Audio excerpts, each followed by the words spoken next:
صدر ریاست آزاد جموں و کشمیر بیرسٹر سلطان محمود چودھری کی نیو یارک کے علاقے بروکلین میں کشمیری کمیونٹی نیو یارک کے زیر اہتمام اپنے اعزاز میں جلسہ عام میں بطور مہمان خصوصی شرکت۔ جلسے کی صدارت قاضی مشتاق نے کی۔ اس موقع پر نیو یارک میں مقیم اوورسیز کمیونٹی نے بڑی تعداد میں شرکت کی۔ صدر ریاست بیرسٹر سلطان محمود چودھری نے اس موقع پر خطاب کرتے ہوئے کہا کہ مقبوضہ کشمیر میں جاری بھارتی مظالم اور بربریت کے خلاف پوری دنیا میں مقیم کشمیری، پاکستانی اور انسانی حقوق پر یقین رکھنے والے لوگ 5 فروری کو جہاں مقبوضہ کشمیر کے عوام کے ساتھ یکجہتی کا اظہار کرتے ہوئے بھارت کو یہ پیغام دیں گے کہ وہ اپنے توپ و تفنگ سے کشمیری عوام کے جذبہ حریت کو دبا نہیں سکتا۔ دنیا بھر میں مقیم کشمیری مقبوضہ کشمیر کی عوام کے ساتھ ان کی جدوجہد میں ان کے شانہ بشانہ ہیں۔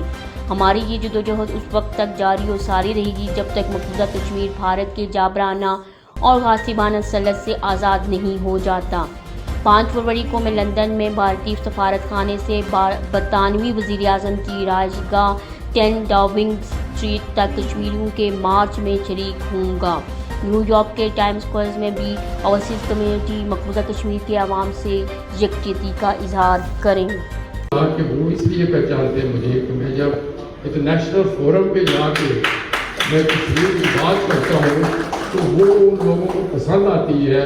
کہ اگرچہ ہم تو اپنی جانوں کی قربانی دے رہے ہیں، کم از کم جو ہمارے بیرون ملک کشمیری ہیں، پاکستانی ہیں اور دیگر لوگ ہیں، وہ جب کہتے ہیں کہ ہم سری نگر میں سنتے ہیں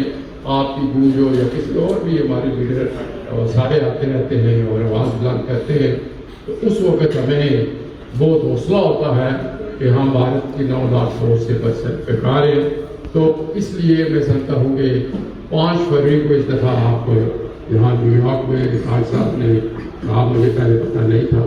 اور آپ سب مل کر اس کو دوبارہ میٹنگ کریں۔ جس طرح میں نے کہا کہ آزاد کشمیر میں بھی سب سے ایسی جماعتیں مکاتب فکر وہاں بھی کر رہے ہیں۔ میں نے پاکستان میں مختلف صوبوں کے وزرائے اعلیٰ یا گورنر صاحبان سے بھی بات کی ہے کہ اس دفعہ 5 فروری کو پتہ لگنا چاہیے کہ پوری قوم جو ہے،